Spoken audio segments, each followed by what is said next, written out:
Владата се уште пресметува колку пари му требаат на едно 4-члено семејство за да го протурка месецот. Министерот за економија вели дека на владината потрошувачка кошничка ќе се најдат 101 производи и дека ќе биде поевтина од синдикалната. Дурмиши тврди дека владините пресметки ќе ги отсликаат реалните потреби за едно 4-члено семејство. Околу 13% е по-ефтина од минималната потрошувачка кошничка која ја објавува ССМ.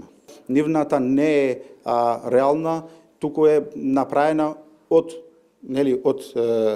три, да речеме, професори кои и оние сами кажуваат што ја направиле ова потрошувачка кошничка, кажуваат дека не е минимална таа потрошувачка кошничка, пошто имаат стајно многу трошоци кои што не ги опфаќа минималната кошничка. Додека владата зад затворени врати ги реди бројките на хартија, граѓаните велат цените стихино се покачуваат, а платите и пензиите не стигаат до крајот на месецот. Цените се качуваат секој ден по денар, два, а не содействуваат. Поготово со пензиите воопшто и платите се многу ниски, народот крај со крај одвај сврзува. Ништо со овие плати, не знам зошто ќути владата, зошто не решат еднаш веќе за секогаш. Тешко се живее, мислам. Јас можам да кажам, некој може истерува.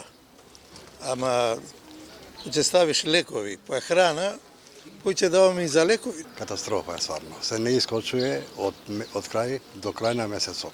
Кошничката изработена од владата денеска беше презентирана пред економско-социјалниот совет, но за неа имало одредени забелешки од, како што рече министерот Дурмиши, технички карактер, но имало и предлози кои ќе се разгледаат и на следната седница. Доколку биде прифатена, ќе почне да се применува од крајот на овој месец. Според Сојузот на синдикати пак владата со својата потрошувачка кошничка што сака да ја креира, сака да најде оправдување за малите плати. Синдикалните пресметки покажуваат дека минималните трошоци на едно 4-члено семејство во февруари се зголемени за речи 1000 денари во споредба со јануари, а синдикалната кошничка тежи 67.382 денари.